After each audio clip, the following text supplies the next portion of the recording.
Je suis extrêmement honoré d'être aujourd'hui au lycée Paul Arène pour rencontrer ces jeunes qui tissent l'espoir autour d'un projet qui s'appelle le projet Colombe et qui est un ordre de mobilisation contre la faim dans le monde.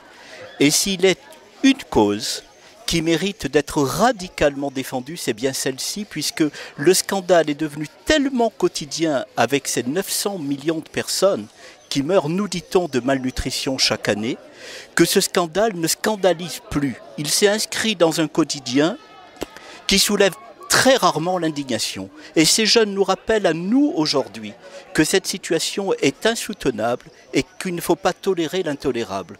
Donc je suis venu spécialement pour les rencontrer dans un premier temps avant de donner une conférence dans une heure et également pour leur délivrer deux messages. Un message de mon ami Pierre Rabhi qui est essayiste, auteur, conférencier, le président du mouvement Terre et Humanisme. Et également un autre message d'un ami qui a occupé des postes importants au sein de l'ONU, qui est mon ami Jean Fabre, qui était directeur adjoint du programme des Nations Unies au développement et qui, l'un comme l'autre, souhaite à travers ma modeste personne leur apporter leur soutien. Il faut nous rappeler, on l'a peut-être un peu perdu aujourd'hui, qu'autour de notre assiette se définissent toutes sortes d'enjeux. Des enjeux de santé publique, parce qu'évidemment nous sommes faits aussi en partie avec ce que nous mangeons, pas que, parce que nous sommes faits aussi de notre enchantement à vivre, de notre affectivité, de notre relation les uns aux autres, mais singulièrement autour de l'assiette que nous rencontrons 2, 3, voire 4 fois par jour. Et cette implication nous met en relation directe, non seulement avec notre santé, mais également la santé de la planète. Parce que suivant ce que nous consommons, nous allons alimenter des systèmes de production, de distribution et de commercialisation qui vont être plus ou moins vertueux et qui peuvent emprunter pour certains au monde des pesticides, des OGM, des nanoparticules, des perturbateurs endocriniens qui entament directement notre santé. Et puis, ce que nous rappellent les jeunes aujourd'hui ici, c'est qu'il y a une implication directe entre la malbouffe au nord et la malnutrition au sud. Et pour pouvoir choisir et ne pas subir, il faut être informé. Donc en toute modestie, eh bien, je joue mon rôle de metteur en perspective et d'informateur. C'est une des raisons de ma présence ici aujourd'hui.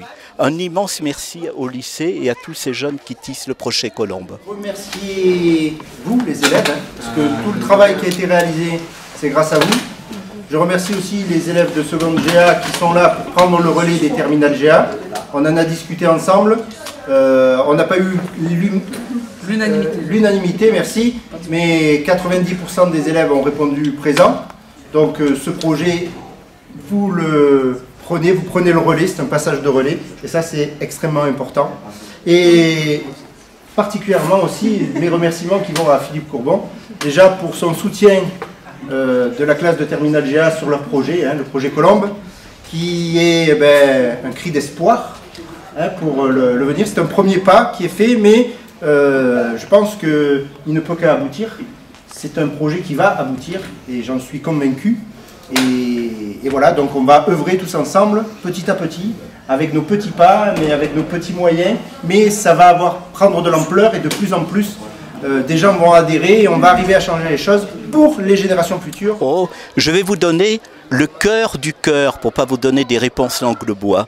Le cœur du cœur, c'est quand j'avais l'âge de ces jeunes gens, et que je militais pour le désarmement et la faim dans le monde, et qu'avec mon ami Marco Panella en Italie, et Jean Cardonnel, et puis plein de gens qui sont d'une autre génération que celle d'aujourd'hui, nous militions et nous lancions des appels aux différents gouvernements. Je m'adressais à des adultes, de mes parents, des amis de mes parents, qui me disaient « Non mais, enfin, tu rêves, le monde a toujours été monde, il y aura toujours des pauvres, il y aura toujours des inégalités. En gros, on ne peut rien changer, mon petit gars, c'est de l'utopie. » Et j'ai passé 37 ans à penser que non, ce n'était pas une utopie, et que comme le disait mon ami Théodore Monod, l'utopie, ce n'est pas l'irréalisable, c'est simplement l'irréalisé. Et s'il n'y avait pas des gens qui croient que ce qui est impossible aujourd'hui peut devenir possible demain, alors ça serait fini du monde. Donc je ne vous cache pas que c'est cette résonance à l'âge de mes 17-20 ans qui a le plus résonné. Et puis bien sûr, après, il y a mes engagements associatifs et professionnels, comme éducateur de santé, nutritionniste, consultant et conférencier, mais également comme chargé de mission du CIDOM, le collectif d'initiatives interdisciplinaires pour le développement humain, où nous ne pouvions pas rester indifférents à cet appel. On n'a pas encore vraiment eu le temps de faire connaissance, mais je crois, oui, je crois que je peux me retrouver aisément dans le message qu'ils portent, dans la fragilité de leur personne et de leur jeunesse, parce que affirmer un message aussi fort dans un monde qui est tellement, le monde de l'image, qui est tellement caricatural, et puis pardon, mais tellement violent, faire entendre une voix aujourd'hui est sans doute plus difficile qu'en 1954 au temps de l'abbé Pierre. Dès lors qu'un projet naît, dans la naissance contient déjà le germe de la réussite. On ne peut pas préfigurer l'avenir, surtout quand on travaille sur des causes qui dépendent de tellement de facteurs, géopolitiques, internationaux, etc. Mais mon ami Théodore Monod, encore lui, parce que j'ai eu la chance très jeune d'être ami avec des gens très âgés, me disait, vous savez Philippe, ce qu'on fait peut-être ne sert à rien. Mais, précisait-il d'emblée, n'oubliez jamais qu'il faut le faire quand même, ne serait-ce que pour être en accord avec sa conscience. Et puis, disait-il, sait-on jamais si la force de notre idéal et la force de nos convictions avaient raison de la marche de l'histoire. Donc oui, je crois que ce message est essentiel d'interpeller que la faim dans le monde n'est pas une fatalité aujourd'hui, qu'il y a des solutions qui sont dans la souveraineté alimentaire, dans l'écologie, dans l'équilibre des richesses et dans un mode d'alimentation qui nous permette de réconcilier une meilleure alimentation de notre côté, des pays occidentaux industrialisés, et en même temps de la préservation de la biodiversité dans les pays en voie de développement. Tout ça est du domaine du possible, il manque une chose. C'est la volonté politique d'émettre des décrets du vie plutôt que d'émettre des décrets de mort. Et permettez-moi ici de signer un propos qui va peut-être paraître un peu radical pour beaucoup, mais je l'assume. Il est un crime contre l'humanité aujourd'hui que notre monde soit capable de dépenser 1800 milliards de dollars par an pour l'armement, alors que dans le même temps, il ne peut pas accorder la survie immédiate à 50 millions d'enfants de moins de 15 ans qui sont appelés à mourir, nous dit-on, de malnutrition, mais je serais tenté de dire de mourir d'une non-volonté politique internationale.